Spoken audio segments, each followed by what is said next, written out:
സ്വാതന്ത്ര്യാനന്തര ഇന്ത്യയുടെ സാമ്പത്തിക വളർച്ചയെക്കുറിച്ച് നിർണായക പരാമർശങ്ങളുമായി പ്രധാനമന്ത്രി നരേന്ദ്രമോദി രംഗത്തെത്തിയിരിക്കുന്നു. പതിറ്റാണ്ടുകൾ നീണ്ട കോൺഗ്രസ് ഭരണകാലത്തെ സാമ്പത്തിക നയങ്ങളെ അദ്ദേഹം രൂക്ഷമായി വിമർശിച്ചു. ഏറ്റവും കൂടുതൽ കാലം പ്രധാനമന്ത്രി പദവിയിൽ തുടരുന്ന വ്യക്തി എന്ന റെക്കോർഡ് സ്വന്തമാക്കിയതിനു പിന്നാലെയാണ് മോദിയുടെ പ്രതികരണം.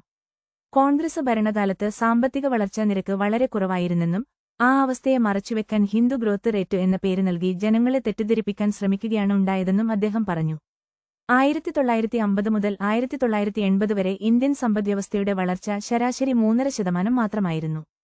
ഈ മന്ദഗതിയിലുള്ള വളർച്ചയെ സൂചിപ്പിക്കാനാണ് സാമ്പത്തിക വിദഗ്ധനായ രാജകൃഷ്ണ 1978 വർഷത്തിൽ ഹിന്ദു ഗ്രോത്ത് റേറ്റ് എന്ന പ്രയോഗം നടത്തിയത്.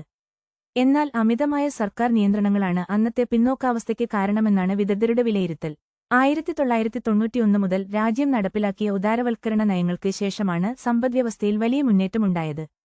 അക്കാലത്ത് ആളോഹരി വരുമാന വളർച്ച വെറും 1.3% മാത്രമായിരുന്നുവെന്നും കണക്കുകൾ വ്യക്തമാക്കുന്നു. കൂടുതൽ വാർത്തകൾക്കായി ഞങ്ങളുടെ ചാനൽ സബ്സ്ക്രൈബ് ചെയ്യുക.